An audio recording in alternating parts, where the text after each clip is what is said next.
Welcome to Uma Siva kitchen. இன்றைக்கி கத்திரிக்காய் மசாலா வறுவல் தாங்க செய்ய போகிறோம். கத்திரிக்காய் பிடிக்காது சொல்கிறவங்களுக்கு இதை மாதிரி செஞ்சு கொடுங்க, ரொம்ப நல்லாயிருக்கும், டேஸ்ட்டு செம்மையாக இருக்கும். வாங்க வீடியோக்குள்ளே போகலாம். அதுக்கு கத்திரிக்காய் வந்து ரவுண்டாக மெல்லிஸாக கட் பண்ணி வச்சுக்கோங்க. ஒரு பெரிய கத்திரிக்காயாக எடுத்துக்கோங்க, அப்போ தான் இதில் செய்யறதுக்கு கரெக்டாக இருக்கும். அதனால் பச்சை கத்திரிக்காய் இல்லை வரி கத்திரிக்காய் இருக்கும் இல்லையா, அதெல்லாம் கொஞ்சம் பெருசாக வரும். ஸோ அந்த மாதிரி கத்திரிக்காய் எடுத்து செய்யுங்க, ரொம்ப நல்லாயிருக்கும், கரெக்டாக வரும்.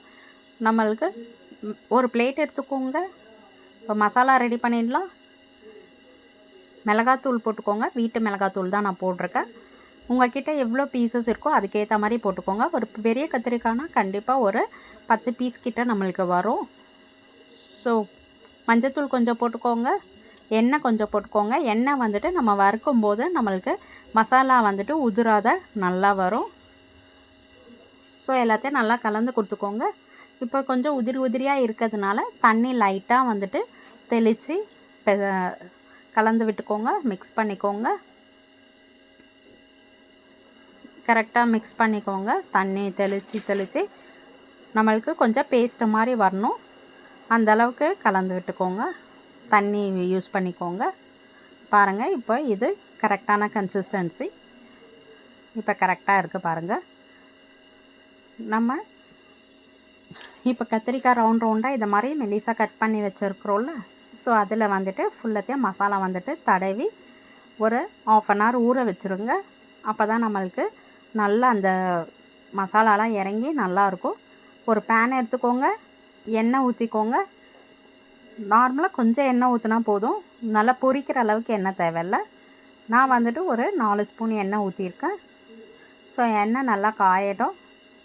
காஞ்சவுடனே நம்ம மீன் ஃப்ரை பண்ணுற மாதிரி ஒன்றா போட்டு கொஞ்சம் மூடி வச்சிங்கனாக்கா உங்களுக்கு கொஞ்சம் நேரத்தில் நல்லா வெந்துடும், செகப்பாயிடும், நல்லா ப்ரௌன் ஆகிடும்.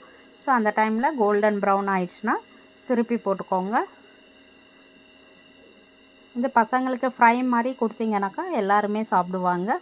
நம்மளுக்கு கத்திரிக்காய் பொரியல் அப்படின்னாக்கா எல்லாருக்கும் பிடிக்காது. ஸோ அதை மாதிரி இருக்கும். நம்ம இதை மாதிரி மசாலாலாம் வச்சு நம்மளுக்கு ஒரு ஃப்ரை மாதிரி பண்ணி கொடுத்தீங்கனாக்கா ரொம்பவே டேஸ்ட்டாக இருக்கும். பசங்களும் சாப்பிடுவாங்க, வீட்டில் இருக்கவங்க எல்லாருமே சாப்பிடுவாங்க.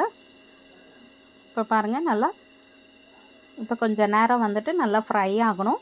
ஃப்ரை ஆனவுடனே திருப்பிக்கலாம். 2 சைடும் இது ஃப்ரை பண்ணணும்.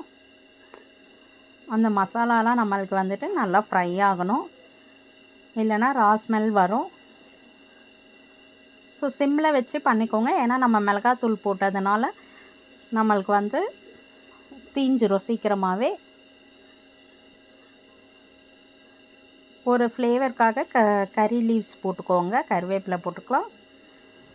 பாருங்கள், இப்போ நல்லா நம்மளுக்கு செவந்திருக்கும். இப்போ வந்துட்டு திருப்பி விட்டுக்கோங்க. இப்போ பாருங்கள், சூப்பராக வந்துட்டு நம்மளுக்கு ரெடி ஆகிடுச்சு, நல்லா வெந்துடும். இன்கேஸ் உங்களுக்கு வேகலைனாக்கா மூடி வச்சு நீங்கள் கொஞ்சம் ஒரு சிம்மில் வச்சு ஒரு 5 மினிட்ஸ் வச்சுருங்க, நல்லாவே வெந்துடும். ஏன்னா நம்ம தின்னாக தான் போட்டிருக்கோம் ஸ்லைஸு, ஸோ கரெக்டாக நல்லா வெந்துடும். இப்போ பாருங்கள், சூப்பராக வெந்துருச்சு. இப்போ அதே மாதிரியே திருப்பி போட்டுட்டு நல்லா கோல்டன் ப்ரௌன் வந்தோடனே எடுத்து நீங்கள் ஒரு சாம்பார் சாதம் எல்லாத்துக்கும் சாப்பிட்டுக்கலாம். இந்த வீடியோ பிடிச்சதுன்னா லைக் பண்ணுங்கள், ஷேர் பண்ணுங்கள், சப்ஸ்கிரைப்